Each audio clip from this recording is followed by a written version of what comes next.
Como mis amados hermanos, que hoy vamos a estar viendo los últimos libros del Antiguo Testamento y terminando ya mi clase, eh, la clase de Antiguo Testamento. Así que nos estamos preparando ya para ir terminando con la bendición de nuestro Dios Todopoderoso. Amén. Le doy la bienvenida a cada uno de ustedes, mis amados hermanos, que en este día están en este lugar. Vamos a dar inicio a esta clase, también recordándoles que tenemos lección en este día también.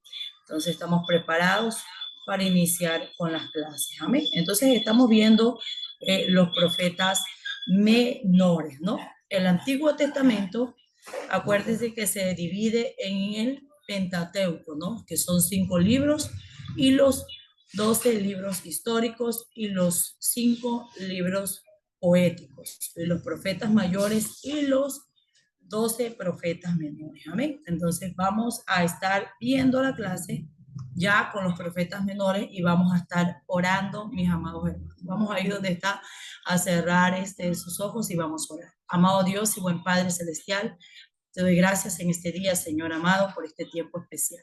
Toma el control y el dominio, Señor, de este tiempo y de cada uno de mis hermanos que están en este lugar, Señor amado Padre, para recibir de tu palabra. Añada ciencia, sabiduría y entendimiento para que ellos puedan comprenderla, Señor amado, en el nombre de Jesús de Nazaret. Te lo pedimos, amado Rey de Reyes y Señor de Señores, en este día. Señor, te damos gracias, Padre, Hijo y Espíritu Santo de Dios. Amén y amén. Muy bien, mis amados hermanos, entonces iniciamos ya la clase dándole, como les dije, la bienvenida a cada uno de ustedes. Estamos viendo los profetas menores, los últimos libros del Antiguo Testamento. La semana pasada estuvimos viendo los 6 primeros profetas menores y hoy vamos a centrarnos en los últimos 6 profetas menores que vienen a ser un conjunto, mis amados hermanos, de 12 profetas menores que están registrados en las Sagradas Escrituras. Y vamos a estar viendo el libro del profeta Nahum. Vamos a ver lo que significa Nahum. El nombre Nahum significa lleno de compasión, ¿no? Y la palabra en el latín, el que da consuelo. También en el castellano, Nahum significa lleno de consolación.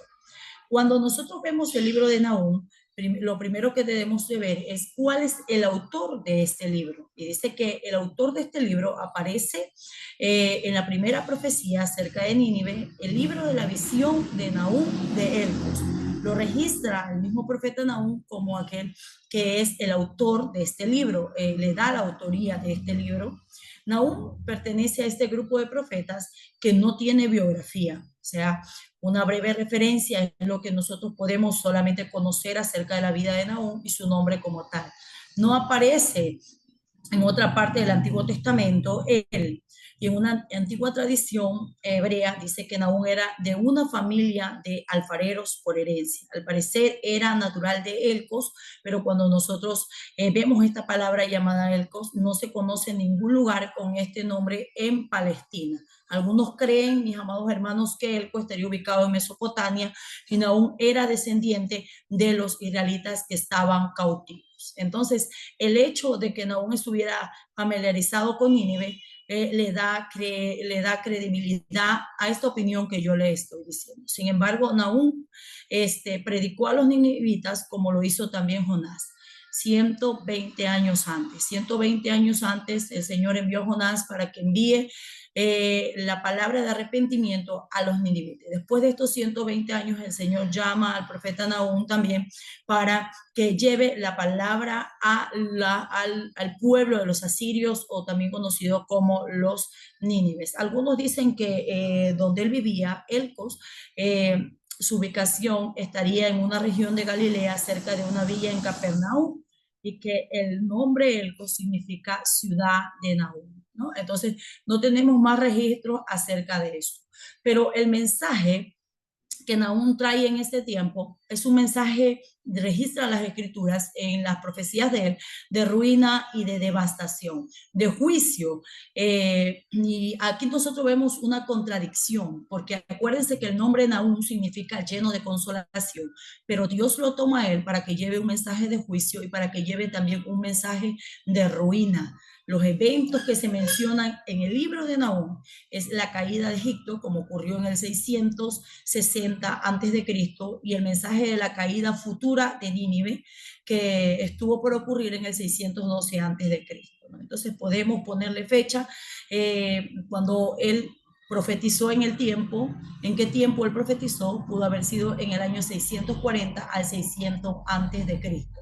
La literatura que nos presenta este profeta es una literatura de poesía, de prosa, con excelente calidad, mis amados hermanos.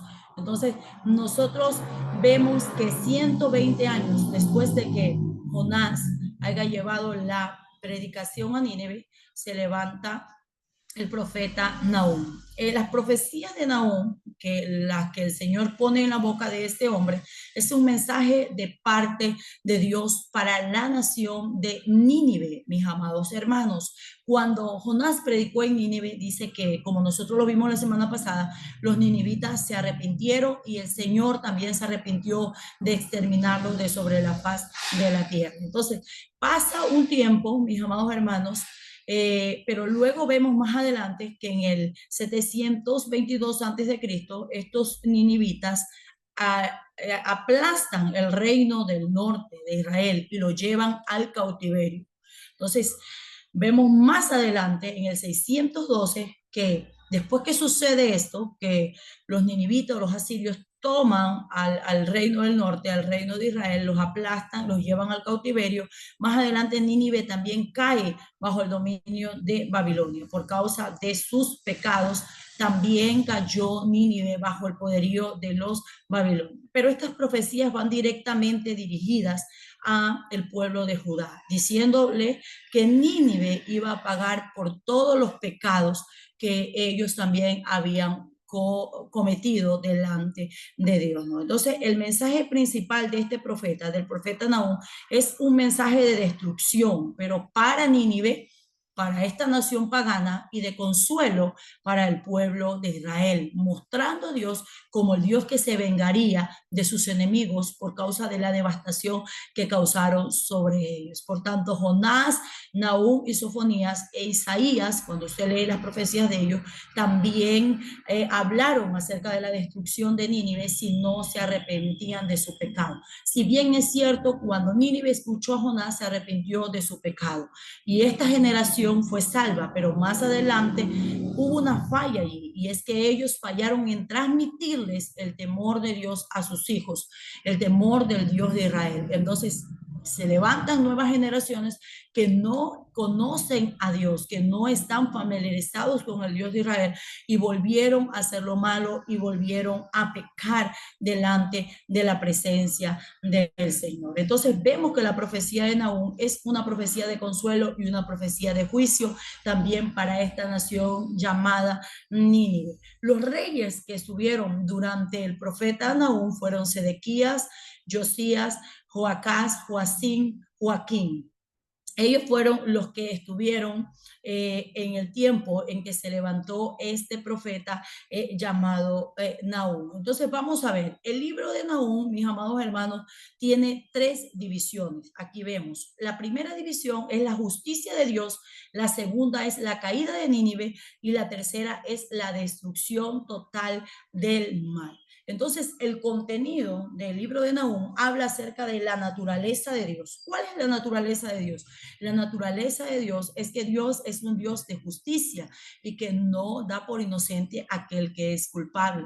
Otro contenido que también nosotros encontramos allí, como yo les estoy diciendo, es la caída de Nínive, la venganza de Dios en contra de los enemigos de su pueblo, aquellos que le hicieron mucho mal. Y el tercero es la destrucción total del mal. Recuerden que Dios siempre va a obrar en justicia, mis amados hermanos. Dios es un Dios justo. Entonces, vamos a ver algo acerca de la justicia de Dios, ¿no? A lo largo de estos tres capítulos se predice la destrucción de Nínive, la capital de los asirios, con un sorprendente detalle gráfico. Ahí nosotros podemos ver en el libro de Nahum, capítulo 1, del versículo 1 al 3, nosotros podemos ver donde Dios se muestra como un Dios celoso, vengador, lleno de indignación y que guarda el enojo para sus enemigos, ¿no? Esto nos da como algo, comprendemos al ver esto y decimos, cómo Dios puede ser vengador, ¿no? Pero Dios no es un Dios malo, Dios es un Dios lleno de justicia y él tenía que vengar a su pueblo de sus enemigos, ¿no? Entonces, cuando la Biblia nos dice que Dios es un Dios celoso, no nos da la idea de que es un celo ardiente que él tiene, no, sino que mis amados hermanos, al hablar esto, nosotros debemos entender que él es el concepto de un sentimiento de justicia y de un fuerte deseo de que Dios siempre querrá que se haga lo correcto. Es un celo positivo, no es un celo por hacer lo incorrecto, no, sino que es un celo porque la gente, los hombres hagan lo correcto, lo bueno y lo justo. Entonces Nahum es enviado así a Nínive, la capital de los asirios, y les presenta una desolación que iba a llegar sobre ellos en respuesta a que a lo que ellos le habían hecho a las 10 tribus del reino del norte, ¿no? Cuando invadieron al reino del norte. Entonces Dios iba a vengar a los enemigos de su pueblo. Dios los iba a vengar a ellos. Pero también nos muestra en el capítulo 1, versículo 3 de Nahum, donde dice que el Señor es lento para la ira y su poder es impresionante, pero el Señor no da por inocente, como yo les digo, al culpable. Cuando está listo Dios para castigar el pecado de alguien, cuando está listo Dios para castigar a la tierra se conmueve, la naturaleza entera se conmueve y se sujeta bajo la autoridad de ese Dios. ¿Por causa de qué viene el juicio? Viene la ira de Dios. ¿Por causa de qué? Por el pecado. Amén. Por el pecado del hombre, ¿no? Porque nosotros sabemos, debemos de comprender algo, mis amados hermanos, que Dios es un Dios santo y que Dios es un Dios justo y es por eso que Él tiene que oponerse al pecado. Entonces, vamos a estar viendo un capítulo de la Biblia y quiero que lo lea por allí mi hermana Gisela Guerrero. Quiero que lean a un capítulo 1, versículo 3. Si lo tiene, abre su micrófono y lo lee. No. Entonces, nosotros entendamos algo, que el pecado va a tener una retribución, siempre va a tener una retribución. No porque vayamos a decir, ay, no, Dios es bueno y su misericordia es para siempre, pero toda acción siempre va a tener una reacción y una retribución, ¿no? Entonces, el Señor va a juzgar conforme su justicia. Y asimismo va a juzgar, mis amados hermanos, a recompensar la justicia, como lo dice la Sagrada Escritura, pero también el Señor va a castigar la maldad de los hombres, ¿no es cierto? Va a castigar la maldad de los hombres. Y nosotros podemos ver el juicio de Dios manifestado muchas veces sobre nuestra tierra. Y en estos tiempos vemos también cómo Dios está moviendo los cimientos de la tierra, está conmoviendo, está estremeciendo a las naciones. Vemos que las naciones del mundo han caído en mucho pecado, han caído en muchas aberraciones en contra del Dios de los cielos, pero nosotros ya estamos comenzando a ver, lo que estamos viendo las noticias, comenzamos a ver cómo Dios nos está hablando, que Él no está de acuerdo con la justicia, que Él no está de acuerdo, mis amados hermanos, con el pecado y que tarde o temprano el pecado del hombre va a alcanzar a esta tierra, lo va a alcanzar, mis amados hermanos. Veíamos esta semana cómo hubo una tormenta de arena en el Perú, un terremoto en Rusia de 8 puntos ni sé cuánto, vemos cómo hay inundaciones, vemos cómo hay tifones en Estados Unidos y estamos viendo que la naturaleza se está levantando en contra del hombre. ¿Y esto qué significa? Que Dios no está de acuerdo con el pecado, que Dios no está de acuerdo con la injusticia y que a través de la naturaleza también Dios castiga el pecado del hombre para que el hombre pueda comprender, mis amados hermanos, que Él es justo y pueda volverse a Dios. Él despliega su poder sobrenatural, Él despliega su poder grandioso, porque Él es el que tiene dominio sobre toda la naturaleza, ¿no? Entonces, la humanidad entebrenecida por el pecado, muchas veces se desvía de la voluntad de Dios, pero nosotros sabemos, mis amados hermanos, que todo lo que hay en la tierra está bajo las manos del Dios Todopoderoso. Entonces, cuando usted lee el libro de Nahum, que es muy importante, usted lee este libro, usted va a ver cómo Nahum lo describe al profeta, lo describe a Dios, cómo este profeta lo describe a Dios como el Dios que ejerce la autoridad y el dominio sobre las fuerzas, sobre el orden natural. Él le dice que Él es el Señor del mar, del río, de las montañas y también es el Señor de la gente, ¿no? Entonces, quiero que lea conmigo también el libro de Nahum capítulo 1, versículo 7. No está por ahí la hermana Gisela, pero quiero que lea mi hermana Graciela Velasco. Nahum capítulo 1, versículo 7. Amén. Mi hermana Gisela, mi hermana Graciela, por favor, ayúdeme con la lectura. Nahum capítulo 1, versículo Amén, 7. pastora. Amén, pastora. La palabra de nuestro Padre Celestial la leemos en el nombre del Padre, del Hijo y en comunión de su Santo Espíritu. Nahum, capítulo 1, versículo 7. Bueno es Jehová, es una fortaleza en el día de la angustia y conoce a los que en él se refugian. Amén. Amén. Entonces nosotros vemos, ¿no? Que Nahum hace, hace, lanza una profecía contra la ciudad de Nínive, la capital de los asirios, amén, porque la ciudad de Nínive era una ciudad muy fuerte, tenía grandes murallas, murallas podríamos decir impenetrables, mis amados hermanos, pero el Señor dice, bendito sea el nombre del Señor, que aunque ellos tengan esas murallas grandes, Él dice que Él es bueno y Él es refugio en el día de la angustia. El Señor confía en los que, el Señor conoce a los que en Él confía, aunque ellos creían que eran fuertes, que tenían esta ciudad tan amurallada que era impenetrable. Dios les está diciendo, yo soy el Dios de mi pueblo, yo soy el que los guarde, no hay refugio más fuerte que soy yo, ¿no? Entonces Él dice, yo soy el baluarte, yo soy el que no falla, al que pone su confianza en mí. Entonces Dios nos está diciendo en este momento que nosotros en todo tiempo y en todo momento debemos de confiar en Dios. Vemos la injusticia, vemos cómo la maldad se está moviendo de una manera tan grande en medio de esta generación, pero si nosotros mantenemos nuestra fe y nuestra confianza en Dios, aunque sea grande la maldad, el Señor siempre nos va a guardar, el Señor siempre va a estar con nosotros, ¿no, mis amados hermanos? Entonces, nosotros vemos cómo el Señor se dirige. Este libro es especialmente para los ninivitas y les anuncia que el juicio les viene debido a la maldad y la destrucción no iba a ser una destrucción pequeña, sino que la nación iba a ser devastada totalmente. Ahí donde usted tiene la Biblia puede ver el libro de Nahum, capítulo 1, versículo 15, donde se hace referencia, dice, ya se oyen sobre los montes los pies de los que traen las buenas nuevas y anuncian la paz, ¿no? Entonces, miren, el Señor les estaba llamando a este profeta para que anuncie para él las buenas nuevas, la venganza de Dios contra sus enemigos, los llama como unas buenas nuevas, el día en que Dios vengaría a su pueblo por toda la maldad que los ninivitas o los asirios le habían hecho, ¿no es cierto? Entonces él describe que los pies de las personas, de aquellos que llevan el mensaje, son, bendito sea el nombre del Señor, unos pies hermosos. Amén. Entonces, en medio de esta generación, de tanta injusticia, de tanta maldad, como yo le decía, vivimos en tiempos casi iguales.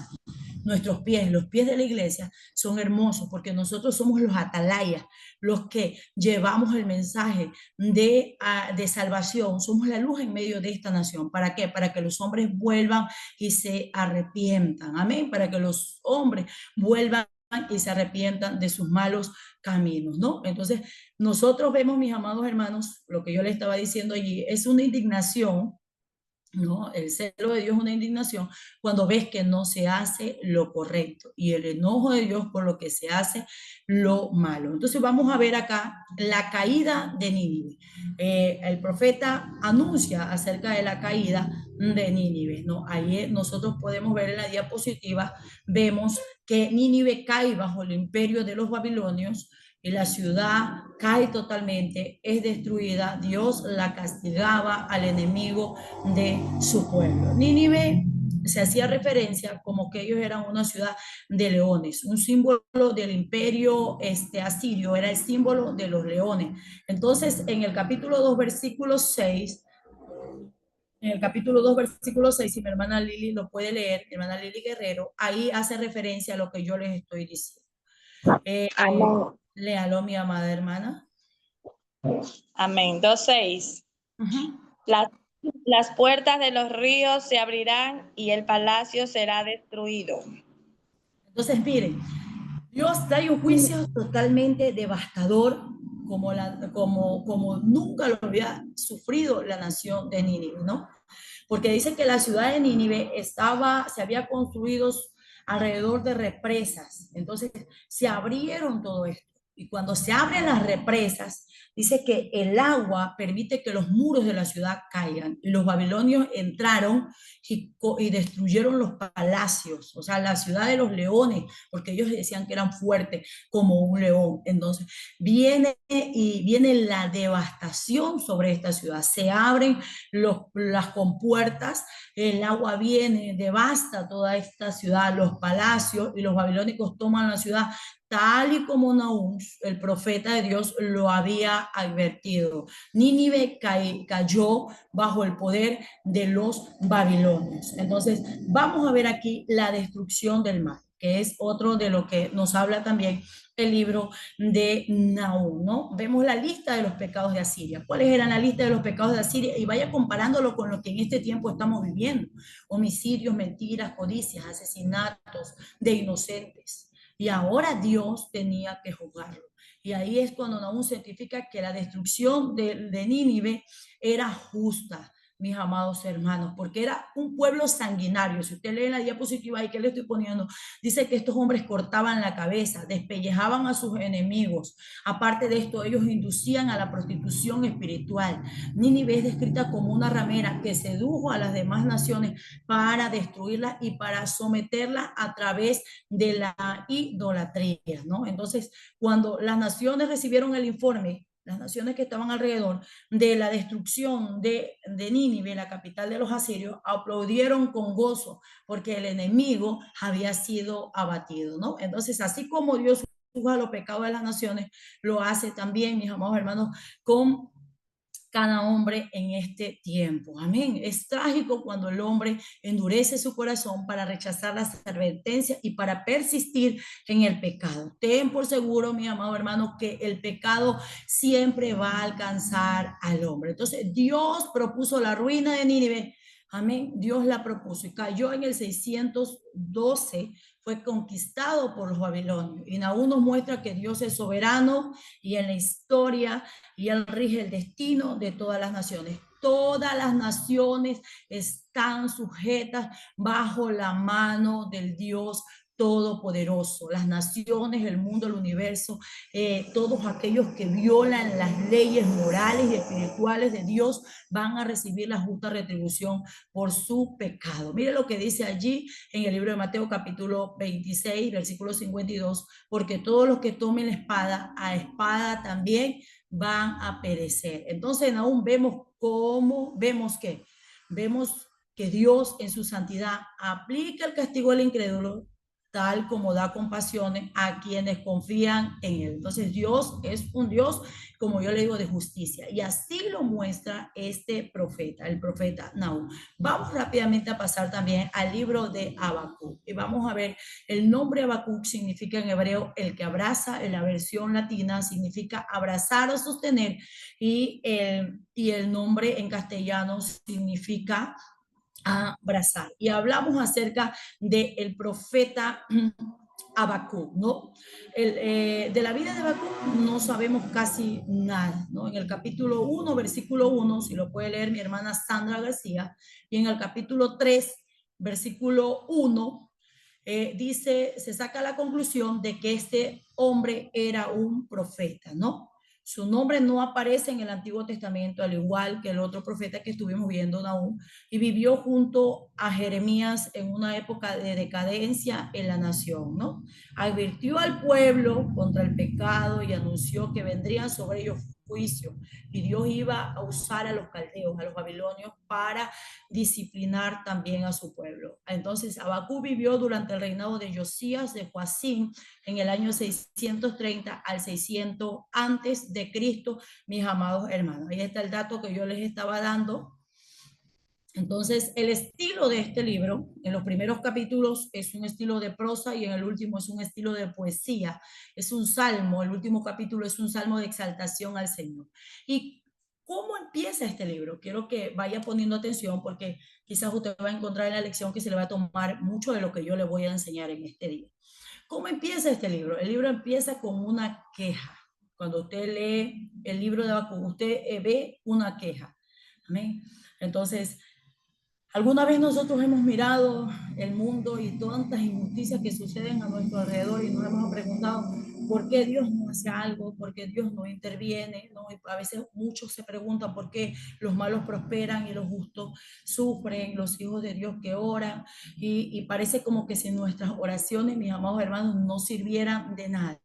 Casi así estaba Habacuc. Aparece este hombre con este libro, esta profecía aparece con una queja. Se ve la preocupación del profeta Habacuc y su duda acerca de la justicia de Dios. Habacuc comienza a dudar acerca de la justicia de Dios. Dice, ¿por qué Dios guarda silencio mientras los malos están prosperando? ¿No?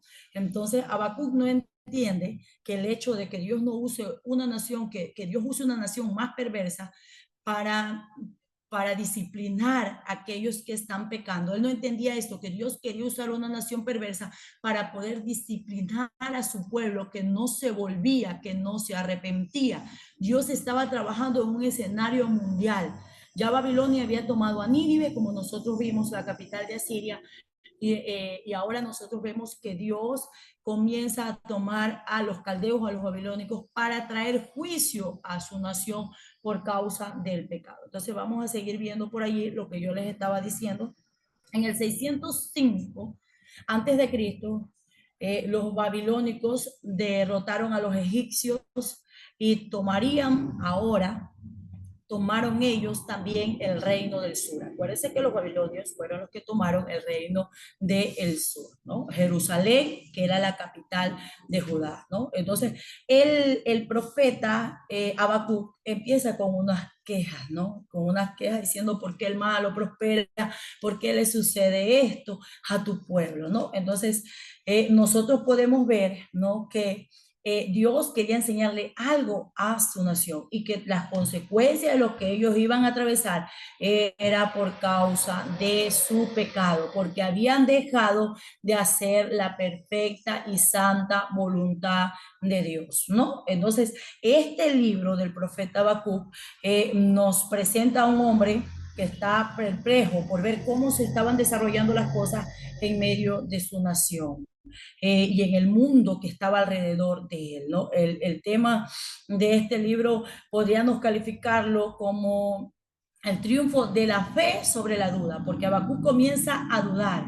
Amén. Y Dios lo llama a que crea, a que tenga fe. Habacuc quería saber qué es lo que Dios hacía y por qué parecía haber demasiada maldad. Él decía, pero ¿por qué hay demasiada maldad? Parece que Dios no le importara, pero Dios interviene. Quiero que entienda algo. El libro de Habacuc es una charla entre Dios y el profeta. Es una charla, es una conversación entre Dios y el profeta. Este profeta Habacuc aparece en el reinado de Sedequías, de Josías, también de Joacás, de Joacín y de Joaquín. Después de la caída de Nínive y ya entrando a la caída del reino del sur. Fue contemporáneo con Jeremías, con Nahum, con Sofonías, con Habacuc, con Daniel, con Ezequías y con Abdías. Tiene tres divisiones, ahí es lo que yo le estaba explicando. La queja del profeta, este libro es un libro de diálogo entre el profeta y Dios. Vaya tomando apunte porque la lección pueda que usted encuentre estas preguntas, ¿no? La queja de Habacuc y la respuesta de Dios, la confianza y también nosotros vemos la seguridad. Entonces vemos aquí, mis amados hermanos, la primera queja del capítulo 1 al 4, Dios le responde del 5 al 11, del 12 al 17, en el versículo 12 al 17 vemos la segunda queja. En el capítulo 2 vemos la respuesta de Dios, en el versículo 1 vemos la firmeza de Habacuc. En el versículo del 2 al 20 vemos las razones de Dios y en el 3 nosotros vemos un salmo. Allí viene un salmo de confianza y de seguridad del profeta. Entonces Habacuc miraba cómo el mundo de su día a día veía la violencia, veía la injusticia. Y en el capítulo 1 del capítulo 1, versículo 2, dice, ¿hasta cuándo, Señor, te llamarás y no harás caso? ¿Hasta cuándo clamaré a ti por causa de la violencia y no vendrás a salvarnos? Eso lo vemos aquí, mis amados hermanos, en la primera queja que hace el profeta. La ley no se cumplía. Mire todo lo que estaba sucediendo allí. La ley no se cumplía, no se protegían a los inocentes, a los inocentes se los sentenciaba como culpables, habían abogados egoístas, oficiales crueles, las cortes eran manipuladas, era igual que vivimos en este tiempo. La nación sufría la iniquidad y venía tras de eso la amenaza babilónica que barría por donde quiera. Ya habían tomado a los egipcios, ya habían tomado al reino de Siria. Sin embargo, para el profeta parecía que a Dios no le importaba nada de esto. Él parecía que a Dios no le importaba. Entonces Dios le responde, y quiero que lea conmigo el libro de Habacuc, capítulo 1, del versículo 5. Amén. Vamos a ver por allí. Versículo 5, vamos a dejar que me lea mi hermana Lili Guerrero. ¿Ya? Habacuc capítulo 1 en el versículo 5. Recuerde que tenemos que ir con las Sagradas Escrituras para poder ir entendiendo también la palabra del Señor. Amén. Léalo por favor, mi hermana Lili. Mirad entre las naciones y ved, y asombraos, porque haré una obra en vuestros días, que aun cuando se os contare, no la creeréis. Mira lo que dice el 6. Porque aquí yo levanto a los caldeos, nación cruel y presurosa, que camina por la anchura de la tierra para poseer las moradas lejanas. Ahí estamos viendo nosotros. Mire, ahí está la respuesta de Dios hacia Habacuc. Ya, entonces nosotros vemos allí nosotros cuán cierto es que Dios siempre va a estar obrando en nuestro mundo, ¿no? Aunque nosotros no nos demos cuenta, de hecho. A pesar de toda esta maldad que estaba viendo, Dios le dice, yo voy a traer el justo juicio por causa del pecado, ¿no? Entonces, ahora bien, nosotros sabemos que todo esto, este juicio venía, ¿por qué? Por causa de que el pueblo o su nación no quería arrepentirse. Y Dios le dice al profeta Habacuc, cuando el profeta Habacuc se queja contra Dios, y le dice, vendrá el terror de los caldeos, vendrá a atacarlos. A ver, esta gente mala, esta gente perversa, ¿no? Entonces, Habacuc no entendía cómo Dios los estaba utilizando a esta gente para despertar a su pueblo, para que su pueblo se vuelva al arrepentimiento y también para castigarlo por la manera tan mala que ellos estaban obrando con sus propios hermanos, ¿no es cierto? Entonces, Habacuc dice, sí es verdad que hemos pecado y merecemos el castigo, pero los caldeos son mucho más perversos que nosotros. ¿Por qué no los castiga a él? Cuando usted ve allí la queja de Habacuc, ¿no? Entonces él le dice, puede ser un Dios tan santo, sentarse ahí, quedarse con las manos cruzadas y ver cómo a su pueblo lo atrapan como un pez y lo pesotean como un insecto. Eso está en el versículo 14, donde usted puede leerlo. Habacuc capítulo 1, versículo 14 dice, y haces que sean los hombres como los peces del mar, como los reptiles que no tienen quien los gobierne. Sacarán a todos con anzuelo y los recogerán en su red y los juntarán en sus mallas, por lo cual se alegrarán y se regocijarán. Entonces, él no comprendía eso, mis amados hermanos. No comprendía que lo que Dios estaba haciendo era utilizar a esta gente para traer juicio contra ellos, porque ellos no querían volverse, porque Dios ya les había advertido que el pecado le iba a traer grandes consecuencias. Vemos en el capítulo 2, cruza el capítulo 2, donde, ¿qué dice allí? Dice allí, Jehová responde ¿a quién? A Habacuc. Entonces, este profeta se sentía muy, pero muy frustrado. ¿eh? Entonces, no comprendía. ¿Y qué hizo? Fue a orar. Fue a orar, fue a meditar y a esperar en el Señor. Sabía que Dios lo había escuchado, todas sus quejas, y que pronto le enviaría la respuesta. Y Dios no tardó en contestarle. Le dijo, tengo un plan ya trazado y todo será a su debido tiempo. Así que Habacuc espera, no te impacientes. Dios le aseguró a Habacuc que tres cosas maravillosas en medio de todo ese juicio iban a vender, en medio de todos esos 5 ayes, iban a venir, mis amados hermanos, en esos días de dolor que iba a atravesar la nación por causa del juicio de Dios y por el pecado, Dios vendría a fortalecerlo a él en medio de todo lo que iba a pasar, ¿no? Entonces, mis amados hermanos, hay un versículo también del libro de Habacuc que aparece en el Nuevo Testamento, en el libro de Romanos, Gálatas y en Hebreo, y es en el capítulo 2 de Habacuc, versículo 4, dice: He aquí aquel cuya alma no es recta y se enorgullece, mas el justo vivirá por su fe. Le dice, en medio de todo lo que va a pasar, en medio de tu nación y en medio de todo lo que yo tengo decidido, cómo la voy a juzgar y la voy a reprender, confía en mí, porque si tú te mantienes justo, serás guardado de esto, serás guardado de lo que se viene, ¿no? Entonces él les está diciendo, confía en mí, porque yo soy aquel que salvo a aquellos que son humildes, ¿no? Entonces nosotros podemos ver, mis amados hermanos, en el capítulo 2, sí, en el capítulo 2, versículo 6, vamos a descubrir los pecados que Dios aborrece. Allí nos da una lista de los pecados que Dios aborrece. Hay es contra los injustos. Ahí están los hay contra los injustos, ¿no? Ahí nosotros podemos ver, si usted lo lee, lo puede leer después en su casa, porque recuerde que estamos avanzando. Uno era la avaricia. Era la avaricia, el homicidio, en el 12, mira, habían homicidios, habían avaricia. Otra era la embriaguez, la idolatría. Son los mismos pecados que hoy están contaminando, como yo le decía, nuestra sociedad. Y asimismo Dios nos está hablando, mis amados hermanos.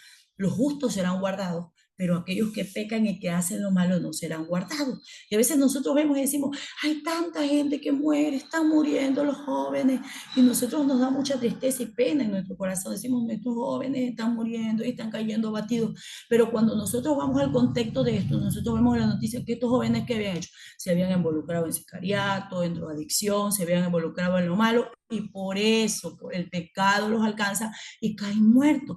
Pero su pueblo será guardado por la mano de Dios. Entonces, nosotros podemos ver, mis amados hermanos, que a pesar de la maldad que se movía en este tiempo, que se movía en el tiempo de Habacuc y se mueve en este tiempo, las promesas de Dios siguen fiel. Y es que Dios va a traer, mis amados hermanos, una gloria grande y maravillosa para esta tierra, que esta tierra va a ser sanada, porque Jesucristo va a venir a esta tierra, como lo dice el libro de Zacarías, y va a derrotar todo el pecado en su reino milenial, ¿no?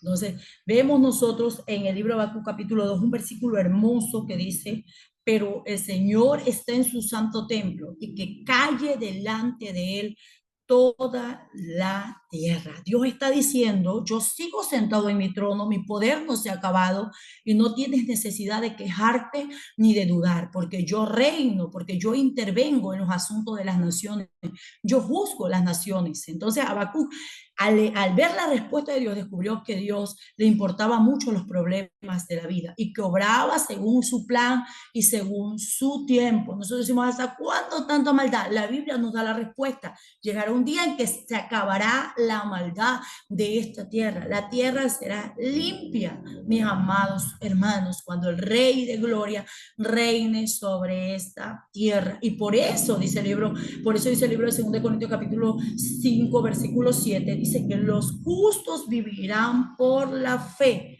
Amén, viviremos por la fe. Tenemos que mantenernos confiados, entendiendo que Dios tiene en su tiempo preparado un tiempo glorioso para cada una de nuestras vidas. Vemos tanta maldad. Dios dice, no, no te desanimes, no te des por vencido. Miremos a Dios. Él está en su santo templo. Él tiene todas las cosas trazadas. Y si nosotros vivimos por esa fe, seguimos avanzando hacia adelante, vamos a recibir la recompensa por mantenernos fieles y firmes a Él, ¿no? Entonces, ¿cuándo la recibiremos? Cuando nuestro Señor Jesucristo nos llame a su presencia, estemos con Él. Él mismo dice en la Biblia que nos va a recompensar a nosotros conforme a nuestras obras. No podemos nosotros desanimarnos por lo que veamos a nuestro alrededor, ¿no? Entonces, ahí está lo que yo le estaba diciendo, todo lo que Dios tiene planeado y trazado para la vida del hombre. En el capítulo 3 nosotros vemos la seguridad, la confianza y la seguridad, ¿no? Entonces, después de oír las advertencias, el profeta concluye con una oración y evoca la manifestación del poder de Dios y ora por la liberación del pueblo de Dios y expresa una firme confianza que Dios es inmutable, que Dios no cambia. Entonces trae una adoración pública, como usted lo ve, mis amados hermanos, en el libro de Habacuc capítulo 3, del versículo 3 en adelante. Esto es hermoso, esta oración incluso, este escrito, se han sacado adoraciones por esto. Entonces el profeta se ve parado en los tiempos y mira hacia atrás, comienza a recordar el éxodo, el día del Señor, y comienza a recordar cuántas veces Dios intervinió en el pasado, y también dice, Dios tiene un propósito para aliviar los problemas futuros, y exalta la manifestación de poder de Dios, a pesar de todas las circunstancias que se atraviesan. Él exalta la manifestación de ese Dios todopoderoso. Y el capítulo 3, al versículo 16, si usted tiene por allí su Biblia, ahí usted va a ver desde el 16, habla, y oí, se conmovieron mis entrañas, y la voz temblaron mis labios, pudrición entre mis huesos, y dentro de mí me estremecí. Si bien estaré quieto en el día de la angustia, cuando suba al pueblo lo que los van a invadir con sus tropas. Y ahí viene en el versículo 17, un hermoso, a pesar de todo lo que se avecinaba, él dice, aunque en la higuera no florezca, aunque en las vides no haya fruto, si usted está con su Biblia allí, aunque falte el producto en el olivo, los labrados dejen de dar mantenimiento, no haya vacas en los corrales, venga toda la devastación, él dice, con todo yo me alegraré en Jehová, porque ya Dios le había dado la seguridad, le había respondido dándole seguridad y confianza que el justo viviría por la fe y sería guardado. Así, mis amados hermanos, él termina con esto. Y en el capítulo 3, versículo 4, él exalta la gloria del Señor y dice allí, y el resplandor fue como una luz, rayos brillantes salían de sus manos y allí estaba escondido su poder. Él a través de esto revive las victorias del pasado que la nación de Israel había visto, y esto comienza a alentarlo a él y recuerda la obra salvadora y alentadora del Dios Todopoderoso. Y aunque él espera el ataque de sus enemigos, que la invasión iba a llegar a la tierra, pero él sabía que su fe iba a mantenerse intacta, que Dios ha prometido guardar a los justos. Él dice, la invasión del enemigo será eminente. Babilonia va a tomar el reino del sur, pero a pesar de todo eso yo voy a estar confiado, porque Jehová el Señor es mi fortaleza, el cual hace mis pies como de siervas, y en las alturas él me hace andar. Al igual que dijo el apóstol Pablo hacia más adelante en el Nuevo Testamento, Filipenses 4, del versículo 11 al 13, usted lee lo que él dijo, no importa lo que pase, lo digo, he aprendido a vivir en la escasez, he aprendido a contentarme cualquiera que sea mi situación, y termina diciendo, todo lo puedo en Cristo que me fortalece. Amén. Entonces Habacuc recuerda y se llena de fe y recuerda el pasado, cómo Dios obró, y confía en él, que Dios iba a obrar también en el futuro. Dios iba a obrar también en el futuro de él. Y es hermoso, si usted lee Habacuc capítulo 3, termina, mis amados hermanos, con algo tan hermoso y tan maravilloso. A pesar de toda la oscuridad y de la niebla que iba a venir para la nación, él se maravilló. Él se maravilló en el poder de Dios. Amén.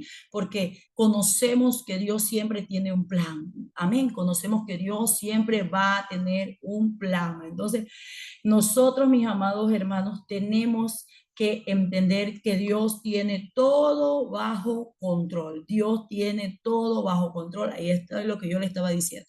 En Dios todo estará seguro, ¿no es cierto? Tenemos la Biblia para estudiar. Ahora, en estos tiempos que nosotros vivimos de angustia y de dolor, Habacuc no la tenía, pero ahora nosotros la tenemos. Y esa palabra llena de fe nuestras vidas. Amén.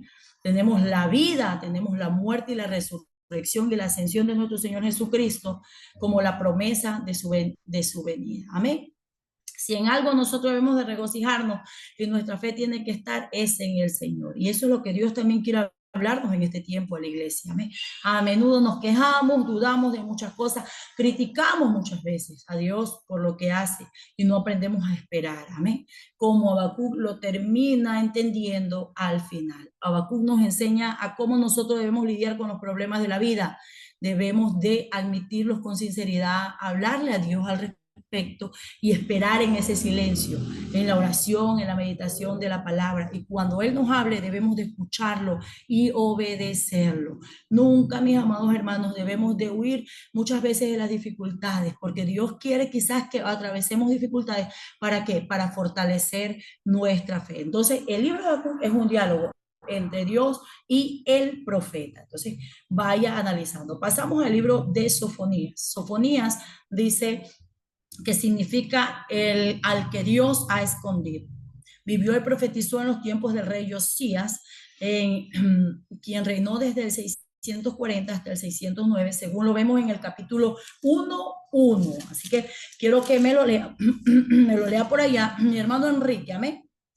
Por ahí lo ve mi hermano Enrique. Sofonías capítulo 1, versículo 1. Amén. Amén. Amén, mi hermano. Palabra de Jehová que vino a Sofonías, hijo de Cusí, hijo de Gedalías, hijo de Amarías, hijo de Ezequías, en días de Josías, hijo de Amón, rey de Judá. Mire, entonces, Amén. amén, muchas gracias, mi amado hermano, ¿no? Entonces está confirmado, ¿no? De que este profeta estuvo en los tiempos de Josías, ¿no? Entonces, nosotros podemos ver que Gad no era figura en la lista de las ciudades filisteas enumeradas en Sofonías capítulo 2, versículo 4. Nínive no había sido todavía aún destruida y no se hace alusión en este libro acerca de los caldeos, ¿no? Entonces vemos nosotros tras un largo silencio las voces proféticas que se escuchan de nuevo en el reino de Judá, ¿no? El libro de la ley había sido hallada en el templo y este fue limpiado y los sacerdotes idólatras ofrecieron mucho sacrificio y se restituyó también, mis amados hermanos, la Pascua en este tiempo. Entonces, Sofonía pudo haber predicado en esta década, en el tiempo de Josías, mis amados hermanos, cuando Josías trae la reforma, eso ya usted lo vio, que hubo reforma en los tiempos de Josías, porque el profeta hace una declaración del pecado de Judá y amenaza también con un terrible juicio que vendría contra Jerusalén y contra las naciones. Entonces, sigamos viendo aquí, mis amados hermanos, ahí está. Su ministerio se relaciona con el reinado de Josías, como yo le dije. Josías fue contemporáneo con Sofonías, ¿no? No se sabe si fueron parientes lejanos o fueron amigos, amén, pero igual ellos tenían ese mismo celo de parte de Jehová, de cuidar las cosas santas y sagradas. Sofonía habla a Jerusalén con emoción y con mucha familiaridad, como que era bien apegado al rey.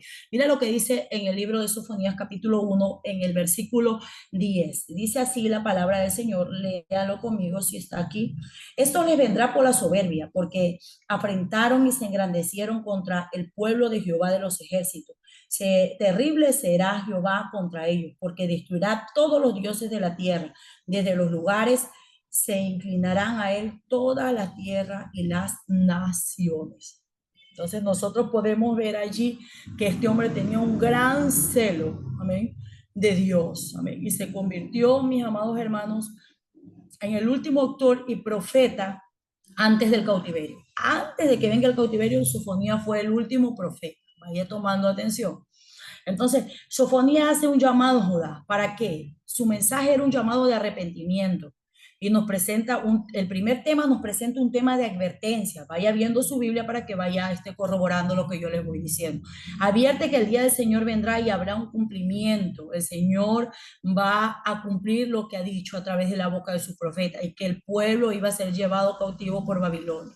Entonces, la cautividad de Babilonia ocurrió en el tiempo en que Sofonías era profeta. Y mis amados hermanos, nosotros vemos que Dios cumplía su palabra a través de lo que este hombre estaba profetizando en este tiempo. Entonces, su mensaje habla acerca del castigo universal que será terrible, como el diluvio de la idolatría y la apostasía. Vemos también a Sofonías siendo un profeta futurista, o sea, profetizó también acerca del futuro, lo que iba a venir también en estos tiempos, que en su mensaje habla acerca del castigo universal. Iba a ser terrible sobre las naciones. Subraya los versículos allí y después los puede ir leyendo en su casa. Que la idolatría y la apostasía iban a caer totalmente y el juicio de Dios iba a asolar al país de Judá. En aquel gran día Dios iba a castigar a todos los hombres inicuos. La segunda parte del mensaje de Sofonías es que los llama al arrepentimiento. Les dice, vuélvanse al camino de la salvación. Que quisiera que mi hermano John Navarrete, si está por ahí, me escucha, pueda leer Sofonías capítulo 2, versículo 1. Si por ahí está. Amén, amada pastora. Amén. La palabra del Señor se le lee honrando al Padre, al Hijo y al Espíritu Santo. Dice, congregaos y meditad, oh nación sin pudor. Amén. Lea el 2. Lea el 2. Antes que tenga efecto el decreto y el día se pase como el tamo, antes que venga sobre vosotros el furor de la ira de Jehová, antes que el día de la ira de Jehová venga sobre vosotros. Amén. Entonces, mire, vemos allí que les está haciendo un llamado a arrepentimiento. Le dice, el único camino es volverse a Dios.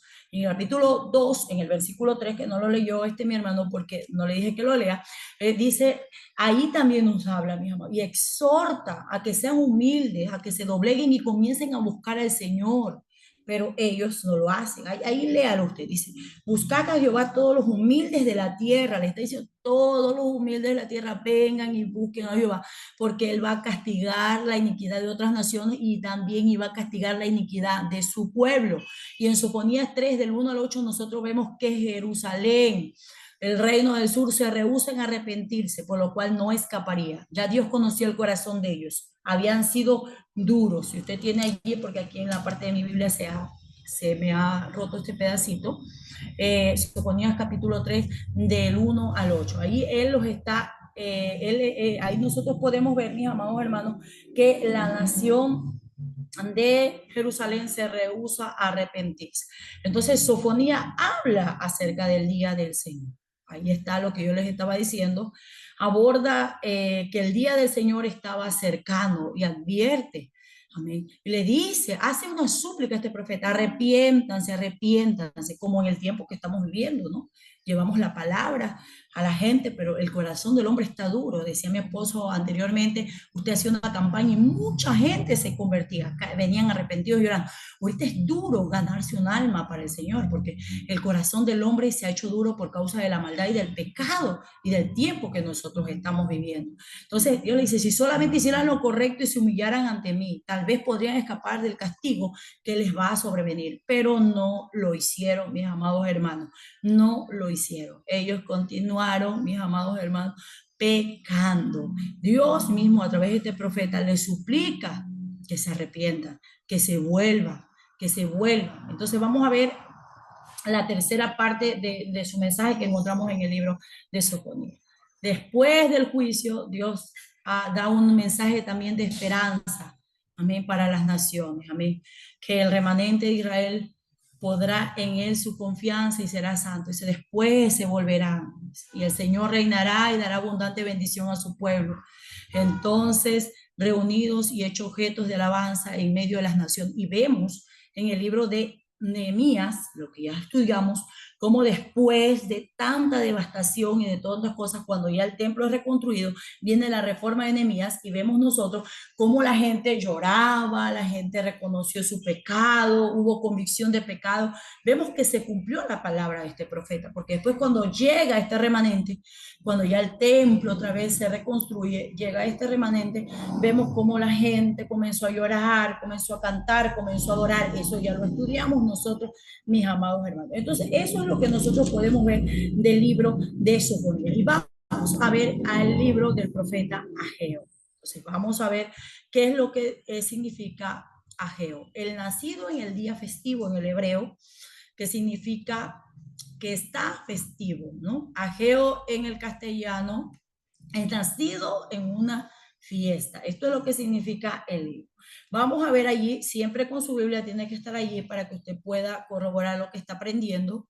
Dice allí el autor: por el primer versículo conocemos que se realizó su ministerio durante el retorno de los exiliados. Y aquí es cuando ya retornan los exiliados de Babilonia y de Judá, en los tiempos, acuérdense, de Zorobabel y el sumo sacerdote Josué. Eso nosotros lo vimos en el libro de Esdras. Mire que toda la Biblia se entrelaza. Estos profetas estuvieron en ese tiempo, ¿no? Mire lo que dice en el capítulo 2, versículo 3. Se cree que Ageo era un hombre de avanzados años ya. Mire lo que dice Ageo capítulo 2, versículo 3. ¿Quién ha quedado entre vosotros que haya visto esta casa en su gloria primera? Y como la veis ahora, no es ella como nada delante de vuestros ojos. Entonces, probablemente Ageo era un niño cuando dejó Jerusalén y vio la destrucción. Ageo probablemente conoció el templo, el templo y vio la destrucción. Y ahora está de regreso, como yo le digo, cuando ya viene Esdras, y este hombre ya había conocido la gloria del primer templo. Entonces, por eso se dice que este hombre era un hombre de edad muy avanzada, mis amados hermanos. El estilo de este libro es una prosa y un discurso profético.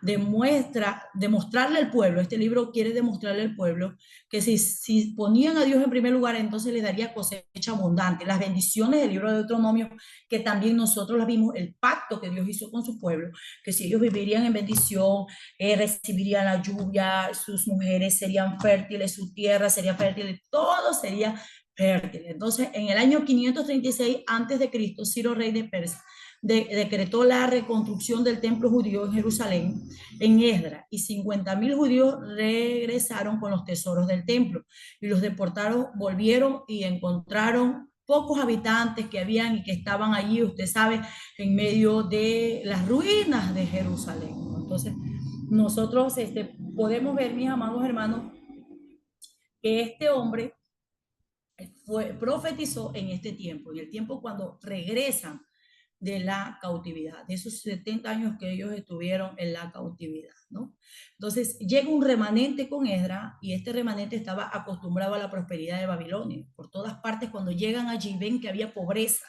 El templo estaba en ruinas, los pueblos vecinos eran hostiles, los menospreciaban. Durante su permanencia en Babilonia, los deportados se habían acostumbrado ya a no tener templo. Ellos dijeron, ya lo perdimos, y ya se habían acostumbrado a eso. Entonces los samaritanos ofrecen ayudar a los judíos en la reconstrucción de los templos, y ellos no se lo permiten, porque acuérdense que los samaritanos fue un pueblo o una generación que salió cuando ellos estuvieron en el cautiverio. Para ellos eran un pueblo inmundo, o sea, ellos no eran de sangre pura, y por eso ellos no quisieron recibir la ayuda de los samaritanos.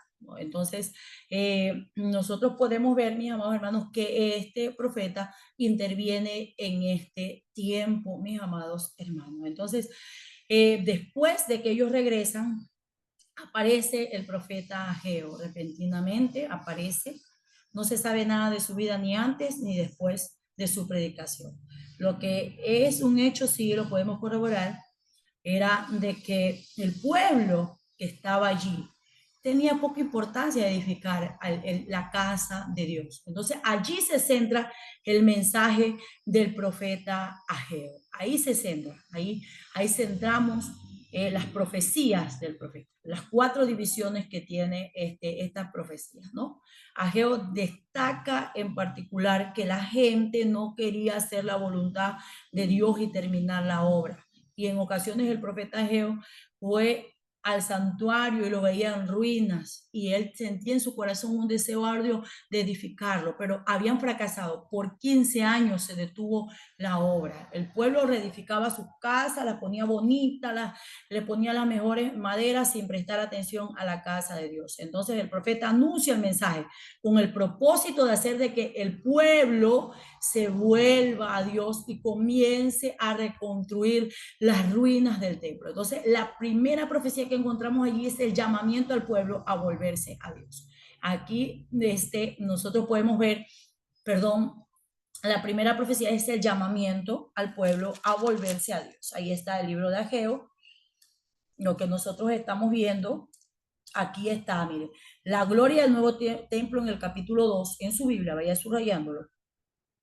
En el capítulo 2:10 está la infidelidad también del pueblo que es reprendida.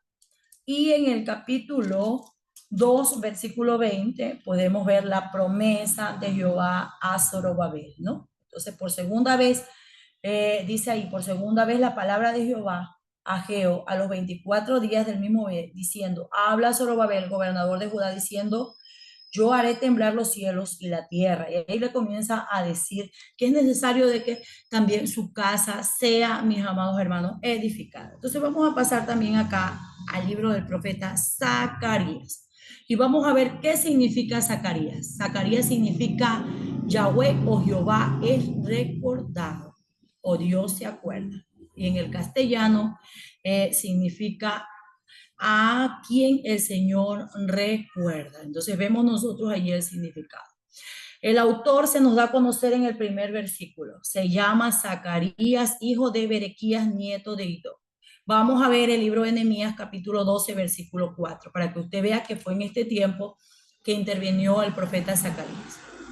Mire, Ageo interviene en el tiempo cuando el tiempo de Esdras y ahora Zacarías interviene en el templo, en el tiempo, perdón, de Nehemías.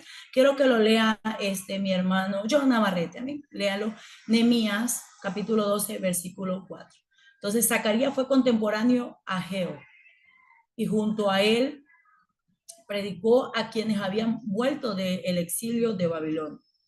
Tanto el libro de Zacarías como el libro de Daniel se los llama libros apocalípticos. Ya lo vamos a ver por qué, mis amados hermanos, del Antiguo Testamento, porque ambos profesan. En este libro usted encuentra visiones y acontecimientos difíciles de interpretar, y ambos trascienden tiempo y relatan eventos del fin de los tiempos. Mi hermano John Navarrete no está por allí. No, creo que no está. Amén, amén, pastora, sino que no me recuerdo la cita, por favor. Nehemías 12:4 para Ne, Nehemías ne, 12:4, ¿no? Nehemías. Ajá, 4. Ahí está, ahí se lo puse también en la pantalla. A ver, déjeme ver que no lo alcanzo a ver. Ya, Uy, perdón. ya, ahí búsquelo nomás tranquilo, no se desespere, no se preocupe. Muy bien. Amén, amén. Amén, por ahí ya lo tenemos, o todavía no, búsquelo nomás. Entonces vamos a ver, ¿no? Los profetas Ageo y Zacarías hablaron a los judíos que vivían en Judá y en Jerusalén en el nombre del Dios de Israel que velaba sobre ellos. Miren, estos profetas intervinieron en este tiempo. Ese lo encontramos en Esdras, capítulo 5, versículo 1, que lo va a leer mi hermana Graciela Velasco y mi hermana Gisela Guerrero, si está por allí, me va a leer Esdras 6. Ya mi hermano John, ¿lo tiene? Nehemías 7:4. Sí, Nehemías Dice, dice 12:4. 12:4. Ahí está Ya, la diapositiva. dice de la siguiente manera. Ido jinete Abías. ¿Ya? Ido jineto Abías. Dice. Mijanín Marías Bilga. ¿Ya? Sí, 4 y 6. Me dice Nehemías, ¿verdad? Nehemías sí, 12. 12:4 dice. Hildo jinete Abías. ¿Ya? Amén. Ya, entonces sí me leyó Nehemías 12:4. Mi hermana que lea, por favor, la que le dije, Esdras 5:1. Mi Amén, hermana, pastor. amén. Esdras.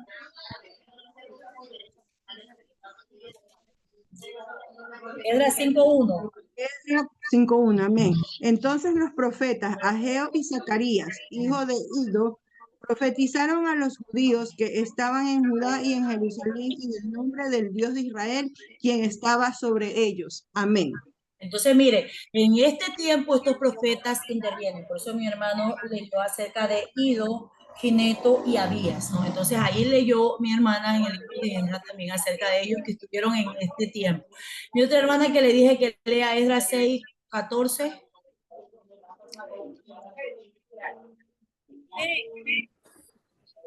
Lea.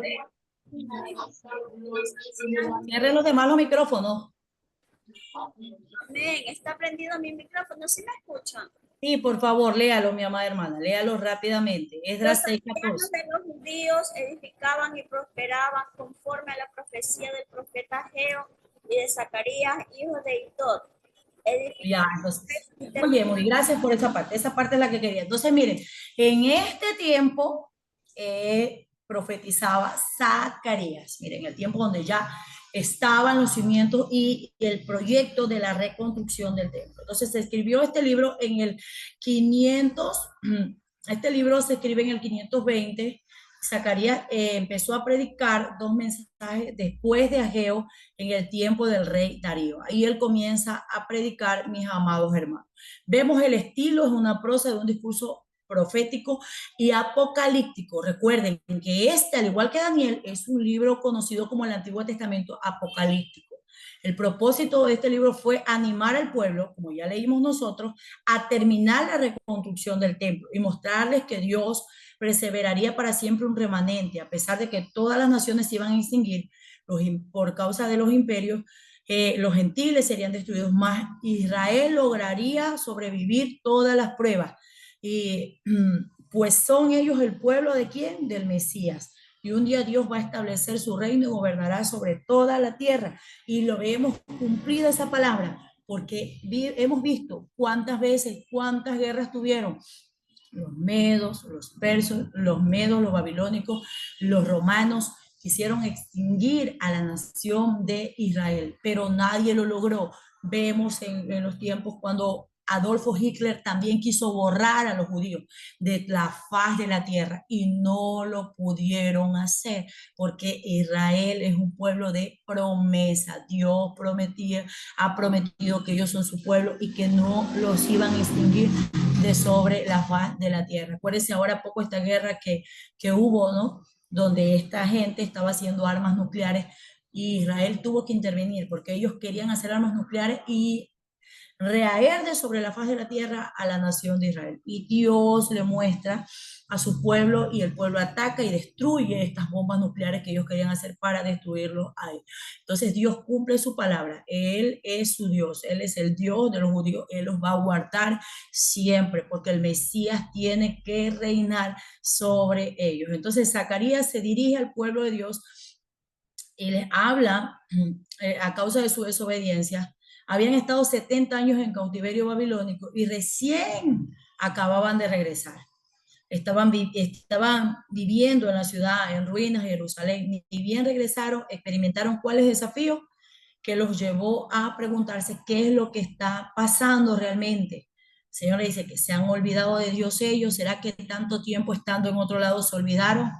¿Los había traído Dios para que mueran? No.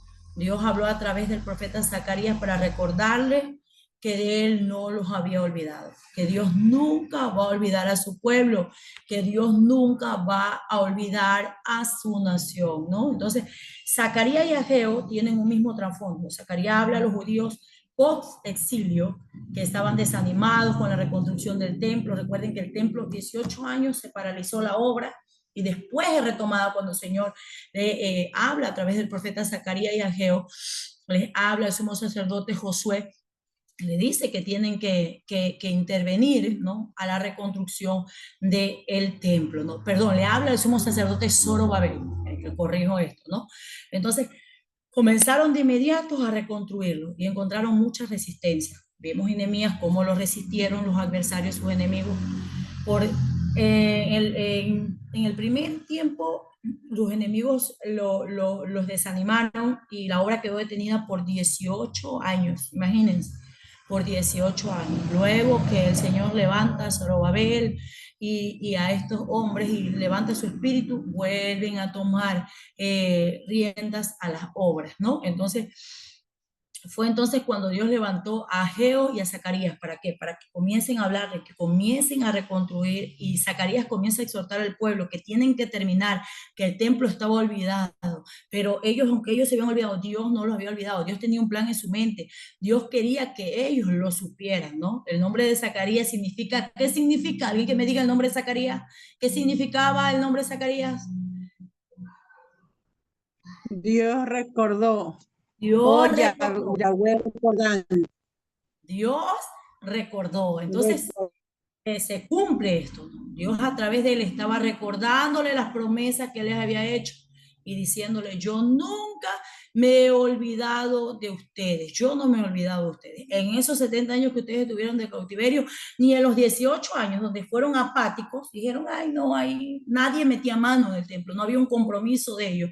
Dios no los había olvidado. Dios tenía preparado un futuro también para ellos, ¿no? Entonces, ese futuro, habla el libro de Zacarías, que Dios les iba a enviar a un Mesías. Dios le iba a enviar a un Mesías que él vendría. Primero este Mesías iba a ser rechazado y más tarde vendría en victoria para gobernar al mundo en un tiempo futuro para todos nosotros. Entonces, acuérdense, el libro de Zacarías es un libro casi apocalíptico. Habló mucho también acerca del Mesías, porque las profecías de Zacarías están dedicadas al Señor Jesucristo. Y nosotros los cristianos conocemos cuando leemos este libro que están dedicadas mucho al Señor Jesucristo, porque Zacarías lo presenta a Jesús como el rey y el sacerdote, que lo vemos ingresar en un burrito. Quiero que lea Zacarías 9:9, solamente para ver un capítulo de esto, porque también tenemos que terminar, tenemos la lección, ¿ya? Zacarías 9:9, tome por ahí su Biblia. Vamos a ver, estamos por ahí ubicados, voy a leerlo yo para Zacarías capítulo 9, en el versículo 9. Dice así, alégrate mucho, hija de Sión, y da voces de júbilo, hija de Jerusalén. Y aquí tu rey vendrá a ti, justo, salvador y humilde, cabalgando sobre un asno y un pollino, hijo de asno. Entonces, ahí nosotros vemos también que también en el libro de Zacarías registra que iba a ser traicionado por 30 monedas de plata. Señala ahí el versículo. En el Zacarías capítulo 11, del versículo 12 al 13, ahí usted encuentra esa profecía. Y en el capítulo 12, versículo 10, ahí vemos cómo el pueblo de Jerusalén lo traspasa, o sea, mata al Salvador. Entonces, vemos aquí, estas son profecías cumplidas que se cumplieron con Jesús cuando vino a la tierra. Y las profecías aún no cumplidas las encontramos en Zacarías capítulo 14, versículo 4. También lo voy a leer yo rápidamente y quiero que usted vaya señalando su Biblia. Y se afirmarán sus pies en aquel día sobre el monte de los olivos, que está frente de Jerusalén al oriente del monte de los olivos, y se partirá por en medio hacia el oriente y hacia el occidente, haciendo un valle muy grande, y a la mitad del monte se apartará hacia el norte y la otra mitad hacia el sur. Profecías que aún no se han cumplido, ¿no? Otra también está en el 14:16, la profecía de que, mis amados hermanos, vendrá todo el mundo y Jerusalén también vendrá a adorarlo, ¿no? En el reinado de Jesucristo aquí en la tierra.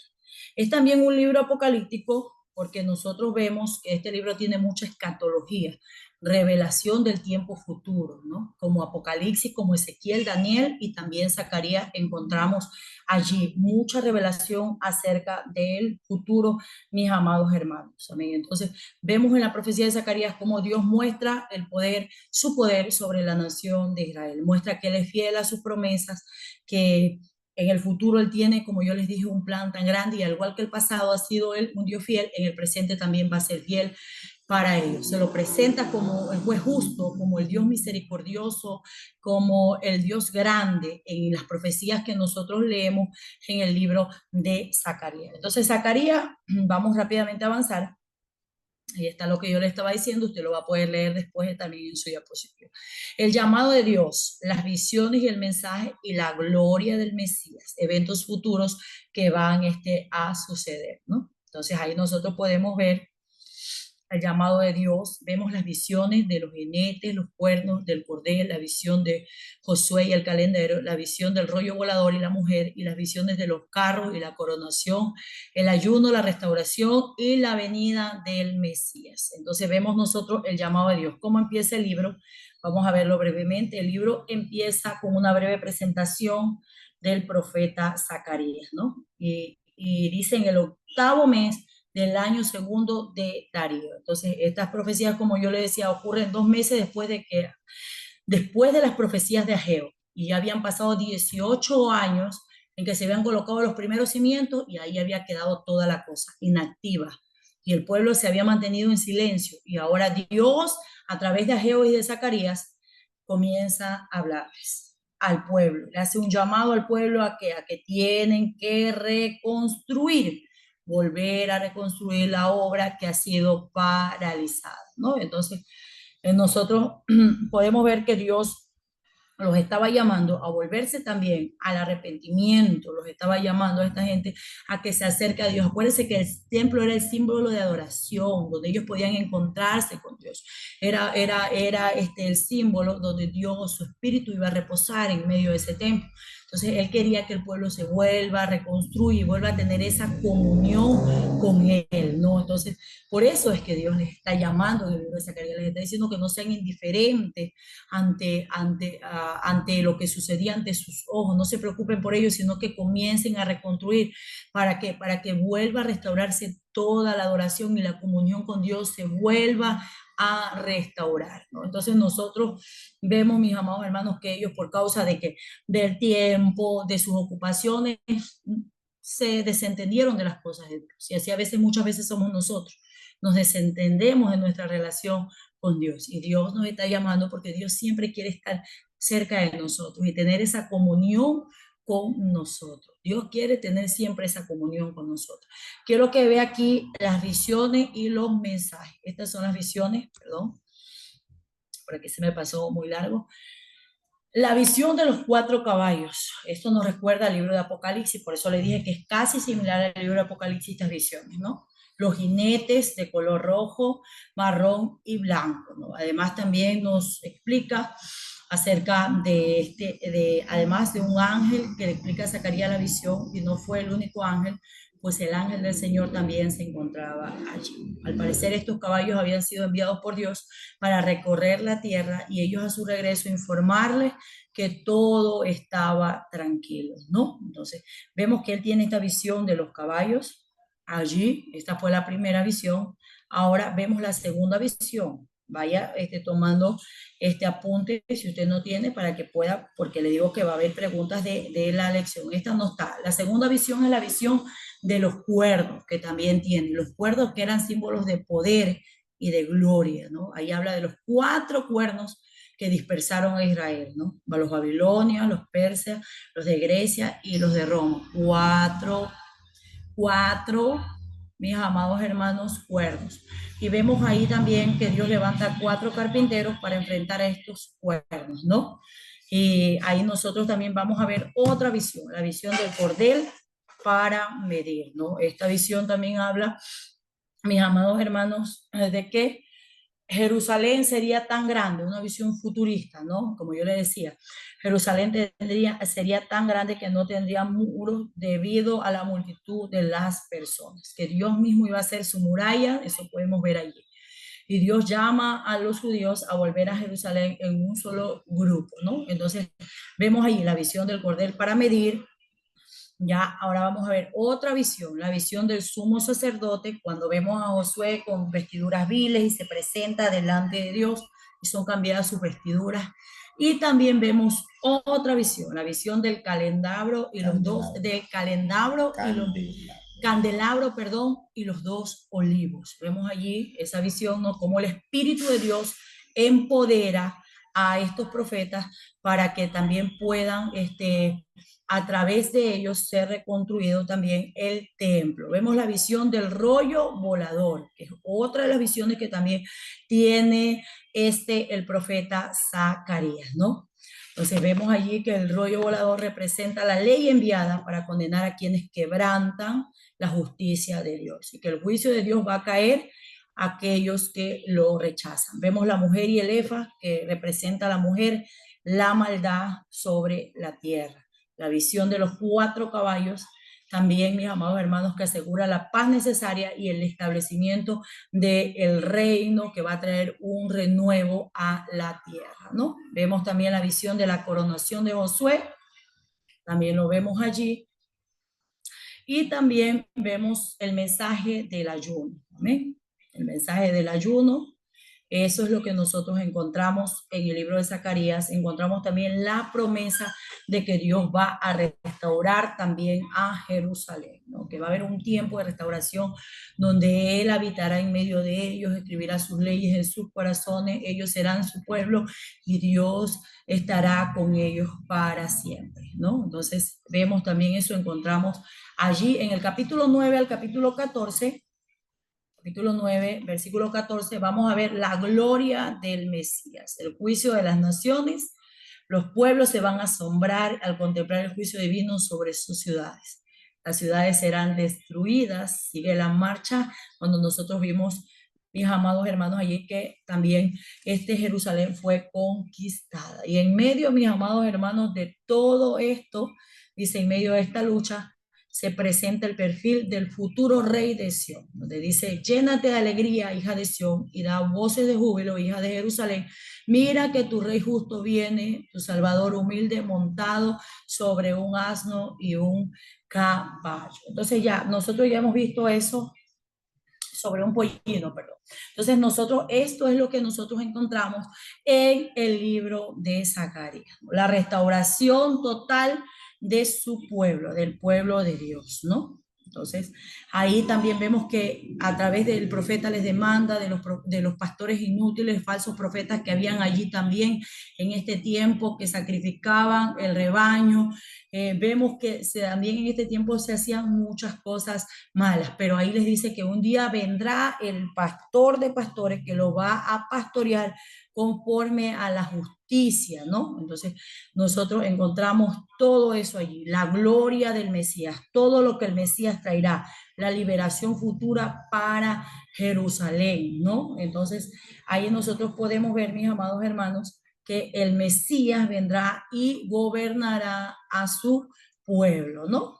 Entonces, ¿se ha olvidado Dios de su pueblo? En el libro de Zacarías nosotros podemos ver, no, Dios les recordó que sus promesas estaban allí perennes y que ellos tenían que seguir adelante y confiar en Dios, porque Dios tiene un plan para ellos. Y así como Dios tiene un plan para ellos, también tiene un plan para cada uno de nosotros. Les dice, no se desanimen, no se desanimen, sigan hacia adelante, confiando en el Señor. Dios no se olvida de sus promesas, Dios no se olvida de nosotros, ¿no? Y a pesar de lo que suceda a nuestro alrededor, muy pronto Jesús nos va a llamar a casa, amén, y estaremos nosotros, recibiremos esa tierra nueva que Él tiene preparado también para cada uno de nosotros. Bien, vamos a pasar ahora al profeta Malaquías. Vamos a hablar de Malaquías, significa mi mensajero, ¿no? Malaquías significa mensajero. Este es el último libro del Antiguo Testamento. Después de Malaquías, que fue conocido como el último profeta, vemos los 400 años de silencio y se levanta el último profeta, que fue Juan el Bautista en el Nuevo Testamento, que también él es considerado ya como el último profeta. Entonces vemos aquí, mis amados hermanos, qué significa el mensajero, ¿no? En el capítulo 1 de Malaquías 1 se menciona como el autor, pero no sabemos igual nada de la vida personal de este profeta. Fue el último mensajero enviado para el remanente de Jerusalén y fue el último profeta del Antiguo Testamento. Y con él se cierra el canón. Ya terminamos, se cerró todo del Antiguo Testamento, ¿no? Entonces vemos que pese sobre el profeta, el mensaje que Dios le ha dado y tiene que entregarlo al remanente de Israel con la convicción de que el Señor los juzgará si no se vuelven a Él. Entonces, allí nosotros podemos ver también otro mensaje que trae Malaquías para que el pueblo se vuelva a Él. Malaquías vivió 100 años después de Ageo y de Zacarías y ministró durante el tiempo de Nehemías. Regresó a Persia después de su primer viaje de Jerusalén. El profeta denuncia el pecado que Nehemías trataría de corregir durante la segunda visita que él hace a Jerusalén. El estilo de este libro de Malaquías es una prosa didáctica y un discurso profético. ¿Cuál es el propósito del libro de Malaquías? Que el pueblo se vuelva otra vez a Dios, que si no se arrepiente, vuelva a decirle que iban a venir las consecuencias para ellos. Ahí está lo que yo les estoy diciendo, mis amados hermanos. ¿Amén? Nadie quiere ser portador de malas noticias, ¿no? Nadie quiere compartir malas noticias, pero nosotros tenemos que hacerlo, porque hay un compromiso de nosotros de hacerlo, igual que el compromiso que tenía el profeta Malaquías. Tenía que hablar, que si no se arrepentían, el juicio de Dios iba a venir, porque la gente necesita ser reprendida. ¿Amén? Así sea difícil escucharlo, la gente necesita ser reprendida para que se vuelvan. Imagínense si una persona tiene cáncer y el médico no le dice que tiene cáncer, se va a morir. Pero si el médico, aunque es dura la noticia y es una mala noticia, le dice, señor, usted tiene cáncer, pero va a haber algo que lo diagnostique y puede salvar su vida con un tratamiento adecuado, ¿no? Entonces, aquellos que van a sufrir el juicio de Dios necesitan que alguien les diga, su condición es una condición mala, es una condición de pecado, se han alejado de Dios y por eso van a venir consecuencias. Sus pecados les van a llevar a la destrucción y Dios le da la oportunidad para que se arrepienten y para que se vuelvan antes de que sea muy tarde. Entonces, el nombre de Malaquías significa mensajero, ¿no? Se traduce como mi mensajero. Mi mensajero. Dios quería llevar el mensaje hacia su pueblo para que el pueblo se pueda volver a él, ¿no? Debía de entregar este mensaje. A pesar de que era duro este mensaje, él tenía que estar dispuesto a hablarle a la nación de Israel y hacerle reconocer su pecado y lo que ellos estaban haciendo, ¿no? Él también, el profeta Malaquías, habla también sobre un mensajero que vendría, que es el profeta Elías, a preparar el camino del Mesías, ¿no? A preparar el camino del Mesías que vendría. Entonces, el mensaje fue, mis amados hermanos, a que era una advertencia de que el pueblo se arrepienta de su pecado y se arrepienta de su maldad, ¿no? Entonces, Nehemías estuvo en Jerusalén en 2 oportunidades y parece que Malaquías dio su mensaje en este tiempo. En el intermedio de este tiempo en que Nehemías estuvo, allí también estuvo Malaquías hablando, ¿no? Mientras Nehemías estuvo ausente, Dios le ordenó a Malaquías a que le hable a su pueblo, porque lo amaba, porque tenía un plan con ellos, porque quería habitar con ellos, ¿no? Necesitaba que su pueblo se vuelva a él, que se vuelva nuevamente a él. Y también nosotros podemos ver en el libro de Malaquías el anuncio también de la venida del Mesías, ¿no? Malaquías es citado en el Nuevo Testamento 4 veces. 4 veces Malaquías es citado en el Antiguo Testamento. Puede escribirlo allí, ¿no? Entonces vamos a seguir viendo. Habló, como yo les dije, acerca también de Juan el Bautista. Malaquías e Isaías profetizaron también y hablaron acerca de Juan el Bautista, ¿no? Vamos a ver allí, el libro de Malaquías también trata de temas tales como la naturaleza inmutable. Dios no cambia, nos enseña del diezmo, nos habla del divorcio y afirma la encarnación de Dios, o sea, que el Mesías iba a venir a la tierra, y también declara un evento futurista que es la segunda venida del Señor y muchas cosas más. Puede que sea un libro pequeño, pero ofrece muchas verdades espirituales. El profeta Malaquías fue contemporáneo con Esdras, Ageos, Zacarías, en el tiempo de Nehemías. Ahí también aparece el profeta Malaquías. Luego de Malaquías siguen, mis amados hermanos, como yo les decía, los 400 años de silencio. Entonces vamos a ver aquí rápidamente porque vamos ya a estar con la lección. Tiene 3 divisiones: el amor de Dios por Israel, la profanidad de Israel hacia Dios y el mensaje de Dios a Israel. Entonces, lo primero que encontramos es la exhortación de que ellos vuelvan a Dios, la reprensión a los sacerdotes, la denuncia al pueblo a volver a Dios, los denuncia porque le robaban en los diezmos, en las ofrendas, denuncian también porque el pueblo hablaba mal de Dios, hablaban mal de él, y también habla acerca de la venida del Mesías. Lo primero que nosotros encontramos allí es el amor de Dios por Israel, ¿no? Entonces eso lo vemos en el capítulo 1 del versículo 1 al 5, ¿no? Esta primera sección establece el tono para lo que está por venir. Dios tendrá mucho que decir acerca del juicio de su pecado, pero primero afirma que los ama. Miren, qué bueno es Dios. Primero, a pesar de que los iba a juzgar por su pecado, Él les dice, yo los amo. Los mensajes de reproche son más fáciles de recibir de aquellos que no sabemos que nos aman. Y eso es lo que Dios le dice a su pueblo. En el capítulo 1, versículo 1, ya para ir terminando, léalo mi hermano John Navarrete, amén. Hoy le tocaba a mi hermano John, amén. En el capítulo 1 de Malaquías, versículo 1 al 2. Ahí está mi hermano. Amén. Capítulo 1, versículos 1 y 2 dice: profecía de la palabra de Jehová contra Israel por medio de Malaquías.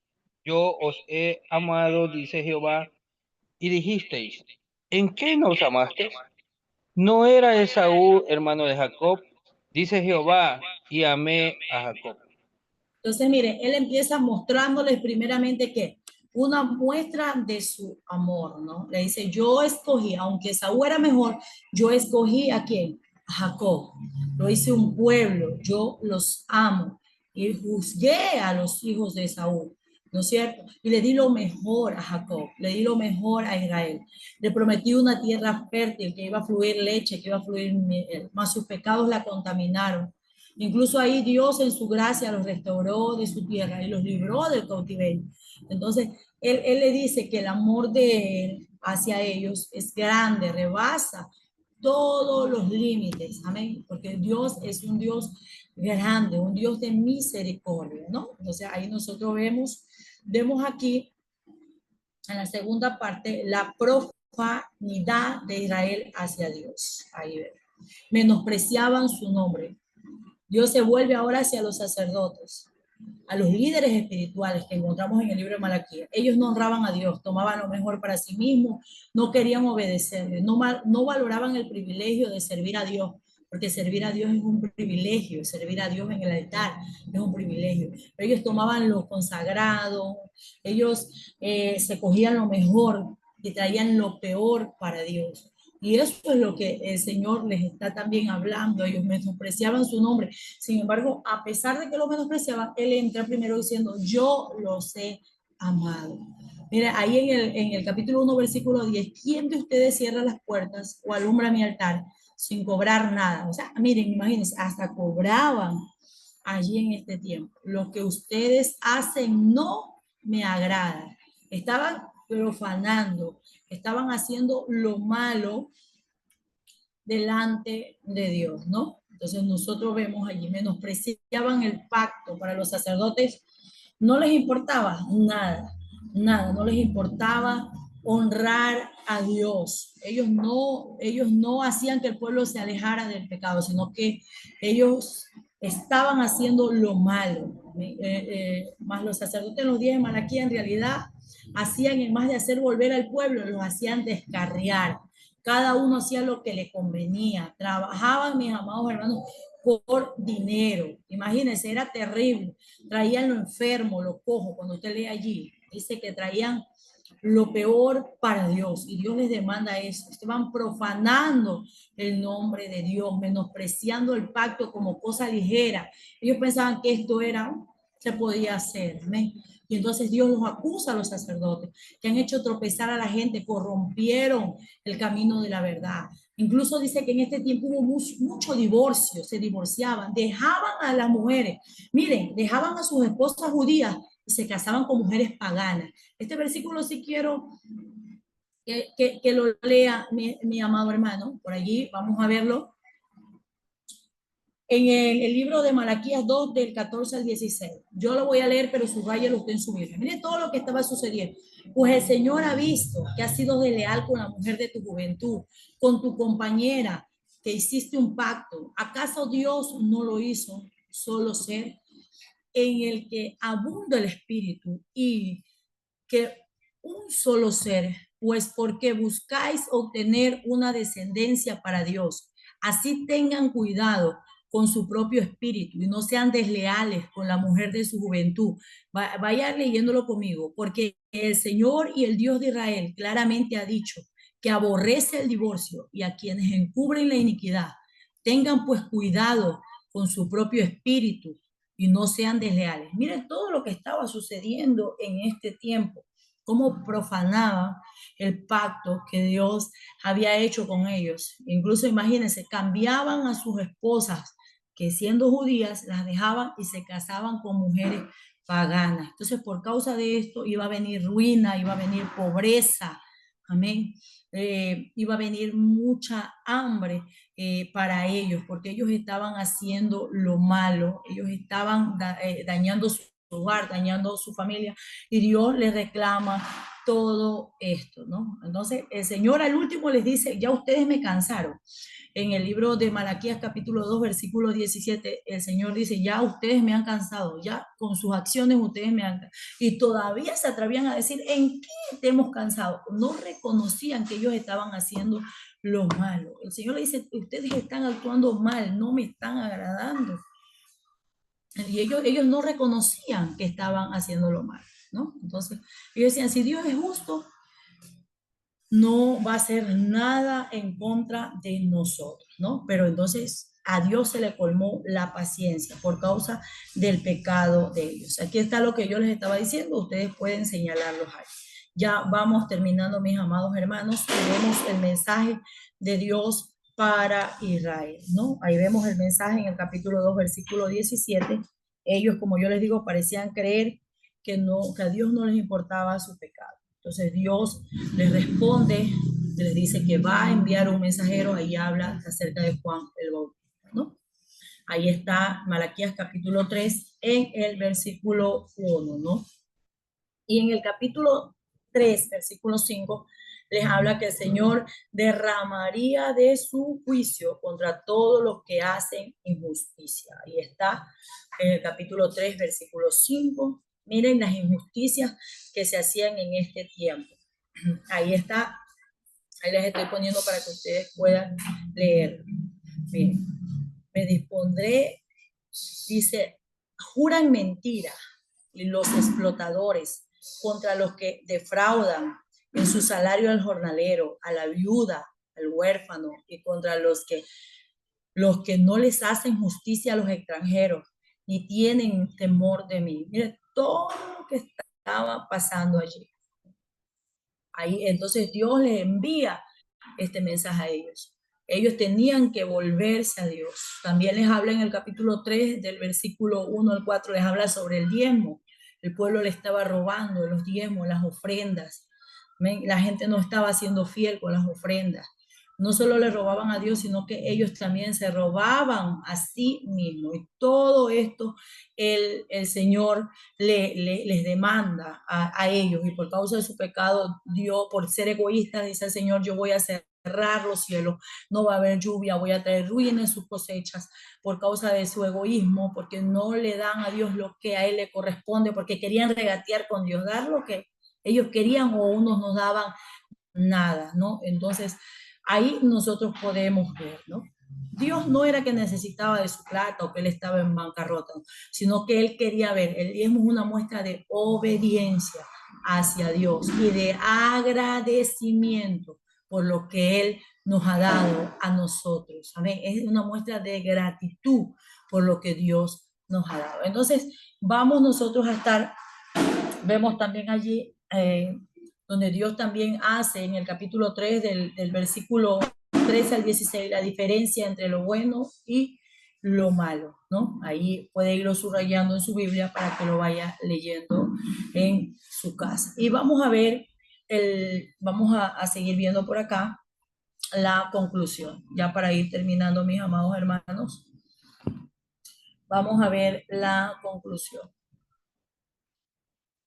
También antes de esto, en el capítulo 3, también nos describe a Cristo como el sol de justicia. Y también nosotros encontramos allí que Él es el sol de justicia para su iglesia y también para su pueblo, para aquellos que están perdidos, su luz va a alumbrar. Y termina, mis amados hermanos, este libro termina en el capítulo 4, vamos a ver aquí, ubíquese en Malaquías capítulo 4, en el versículo 5 al 6, con este versículo.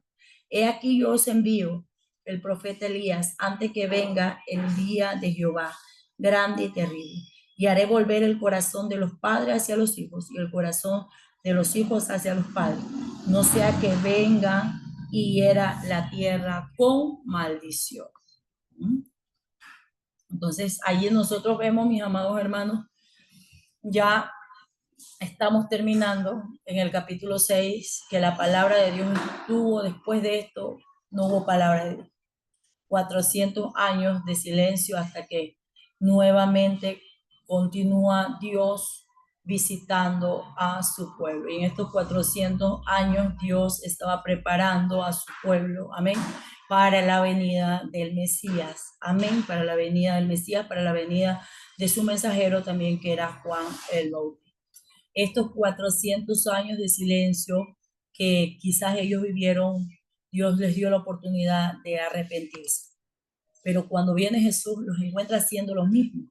Porque cuando usted ve el Nuevo Testamento, los sacerdotes, los fariseos también menospreciaban al pueblo, ponían cargas pesadas sobre el pueblo. Cuando Jesús vio el templo, vendían cosas afuera y él se enojó mucho. Cuando llega el Mesías, él lo encuentra un cambio. Y aunque tuvieron 400 años para arrepentirse, encuentra aún a la nación de Israel en esa misma decadencia, podríamos decir, espiritual, que en la cual se queda en el libro de Malaquías, ¿no? Amén. Entonces nosotros podemos ver que Dios amó a su pueblo y quería que ellos se arrepintiesen. Amén. Les dio tantas oportunidades para hacerlo. Al igual que eso, Dios a nosotros nos da muchas oportunidades. Al igual que le ha dado oportunidades a su pueblo, así el Señor nos da oportunidades para que nosotros cambiemos, para que nosotros nos volvamos, para que nosotros reconozcamos nuestro pecado. Pero muchas veces por la dureza de nuestro corazón nos mantenemos rígidos, nos mantenemos desobedientes. Y el Señor quiere que nosotros tengamos una adoración genuina. Él es santo, que lo adoremos en santidad, que en temor, en obediencia y en rectitud. Y que en todo tiempo y en todo momento nosotros podamos honrarle. A lo largo de lo que hemos estudiado todo el Antiguo Testamento, si usted se da cuenta, siempre hemos visto el amor de Dios manifestado hacia su pueblo.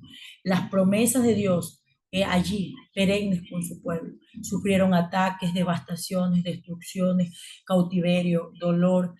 Sus enemigos por causa del pecado los llevaban al cautiverio. Todo lo que nosotros hemos estudiado. Y una y otra vez el pueblo, todo el Antiguo Testamento, vemos como la nación de Israel siguió y siguió y siguió rebelándose una y otra vez. Y Dios nos habla y nos quiere hablar a cada uno de nosotros. Aprendamos de esto, de lo que hemos estudiado. No endurezcamos nuestro corazón para con Dios. Seámosle fieles, que Él tiene recompensas para cada uno de nosotros. Dios los bendiga, mis amados hermanos. Bendiciones a cada uno de ustedes. Amén. Vamos a empezar ya con la lección rápidamente. Ya nos estamos despidiendo también, mis amados hermanos, de lo que es Antiguo Testamento. Gracias a cada uno de ustedes, mis amados hermanos, que han estado aquí. Sigan adelante, no se vayan a salir del seminario, esfuércense, sean valientes. Amén. Perseveren porque Dios tiene grandes cosas para ustedes. Dios los está llenando de conocimiento porque Dios quiere empoderarlos a ustedes para que puedan también ser canales de bendiciones. Levantarlos como esos profetas que Dios levantaba en este tiempo para que podamos nosotros llevar una palabra también de restauración y de vida. Ahí vamos a poner ya la lección, ya va a hablar mi esposo ahora porque les va a poner la lección. Hemos terminado, amén. Pastora, una pregunta. Usted va a revisar cuadernos al día, ¿verdad? Sí, los cuadernos, mis amados hermanos, ese va a ser el trabajo final, ¿no? Y lo que usted ha anotado allí, solo las tareas y lo que usted anotó, nada más. No se preocupen que va a sacar todas las diapositivas porque son bastantes y yo comprendo que a veces uno no tiene dinero, pero el que lo quiera sacar puede hacer para que arme su folleto y pueda después compartir. Pero ahí serán solamente los cuadernos, solamente las tareas. Amén. Muy bien, Dios me lo bendiga en esta tarde. ¿Están listos para la lección? Alguien diga algo, me da hasta miedo. Pueden abrir sus micrófonos. Más o menos. Sinceramente, para todo el que sí ha estado en clase, se le va a hacer súper fácil. Es una lección súper fácil, al igual que las demás. Si uno está en la clase, uno va leyendo la pregunta, eso dijo, sí me acuerdo, sin necesidad de haber hecho un estudio aparte y cosas así. Entonces, ahí les voy a enviar el link, ¿sí? Para que ingresen de la misma forma, 10 minutos tienen para poder ustedes dar la lección. Ahí está el link.